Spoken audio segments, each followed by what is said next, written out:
Okay గురుగారు. మరి వృశ్చిక రాశి వారికి కూడా వచ్చేసి ఈ సెప్టెంబర్ మాసంలోనే మరి వీరికి ఎలా ఉండబోతుంది? ఈ సెప్టెంబర్ మాసంలోని వీరికి శుభ, అశుభ ఫలితాల గురించి అయితే మాకు తెలియచేయండి గురువుగారు. ఇక వృశ్చిక రాశి వారికి చూసుకున్నట్లయితే గ్రహస్థితిలో వీరికి విశాఖ నక్షత్రం 4, అనురాధ నక్షత్రం 4 పాదాలు, జ్యేష్ఠ నక్షత్రం 4 పాదాలు.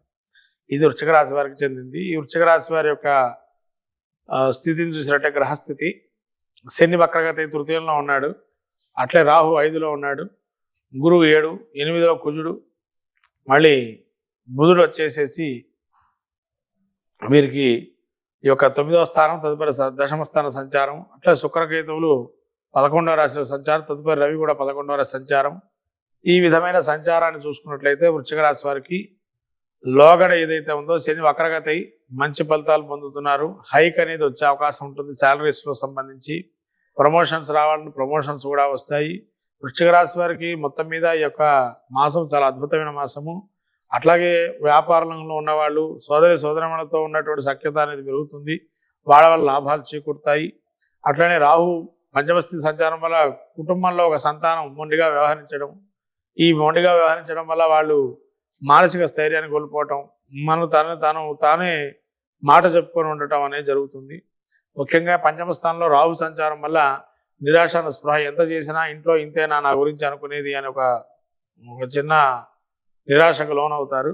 అట్లా గురువు సప్తమ స్థాన సంచారం వల్ల గురు బలం అనుగ్రహం బాగుంది కాబట్టి ఇవన్నీ కూడా చిన్న చిన్న ఆటుపోట్లాగా ఒక కెరటం లాగా ఉంటుంది. సముద్రంలో కెరటం లాగా కష్టాలు తొందరగా వెళ్ళిపోతాయి.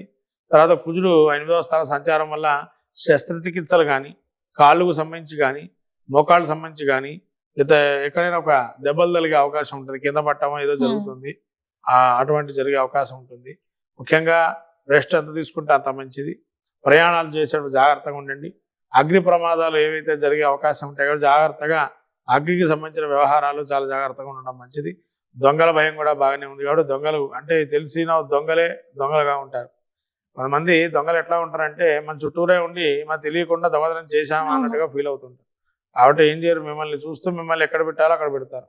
కాబట్టి దొంగతనం అనంటే ఇంకేం లేదు, మాటతో చేయొచ్చు, డబ్బుతో చేయొచ్చు, అనేక రకాలుగా కూడా దొంగతనాలు అనేవి ఉన్నాయి. కాబట్టి అట్లానే ఈ యొక్క బుధుడు యొక్క సంచారం చూసుకున్నట్లయితే బుధుడు 10వ సంచారం జరుగుతుంది. బుధుడు ఈ 10లో ఉండడం వ్యాపారస్తులు చాలా బాగానే రాణింపు ఉంటుంది. ఏ వ్యాపారమైనా చాలా బాగా రాణిస్తారు. ముఖ్యంగా ఈ యొక్క సీఏలు కానీ, రాజకీయ ప్రముఖులు కానీ వాళ్ళంతా రాణింపు బాగానే ఉంటుంది. అనేక రకాలుగా ఉపయోగపడేటువంటి బుధుడు ఇది. శుక్రుడు 11లో ఉండడం వల్ల ముఖ్యంగా తన భర్త ద్వారా రావాల్సిన లాభాలు ఏవైతే ఉంటాయో అవి కుంటుపడిపోవడం అవకాశం ఉంటుంది. తన భర్త ద్వారా ఏదైనా తీసుకోవాల్సిన వ్యవహారాలు కానీ ఏమున్నా అవన్నీ కుంటుపడే అవకాశం ఉంటుంది. అట్లాగే తన వల్ల లాభాలు అనేది గణించడం కష్టం. తర్వాత ఈ 11లో కేతు కూడా సంచారం జరుగుతుంది కాబట్టి కేతు మంచి ఫలితాలు ఇస్తున్నాడు. ఆకస్మిక ప్రయాణాలు, ఆకస్మిక లాభాలు, ఆకస్మిక ధన లాభాలు, అట్లనే తల్లికి సంబంధించిన వ్యవహారాలు కూడా అనుకూలంగా జరిగే అవకాశం ఉంటుంది. కాబట్టి మొత్తం మీద ఈ వృశ్చిక రాశి వారికి చూసినట్టయితే ఈ శుక్రుడు ఒక్కటే వక్రగతి మంచి అశుభ ఫలితాలు ఇస్తున్నాడు. మిగతా అన్ని ఫలితాలు కూడా చాలా బాగుంటాయి. ఈ యొక్క వృశ్చిక రాశి వారికి ఇంకా మంచి ఫలితాలు కూడా పొందాలి అనుకున్నటువంటి వారు ఎవరైనా కూడా ఈ యొక్క శుక్రుడికి సంబంధించి వ్యయస్థితిలో ఉన్నాడు కాబట్టి వ్యయస్థానాధిపత్యం కూడా ఉంది. మరి శుక్రుడు అనుగ్రహం పొందడానికి అమ్మవారి గురికి వెళ్ళి అమ్మవారికి అభిషేకం చేయడం చాలా మంచిది.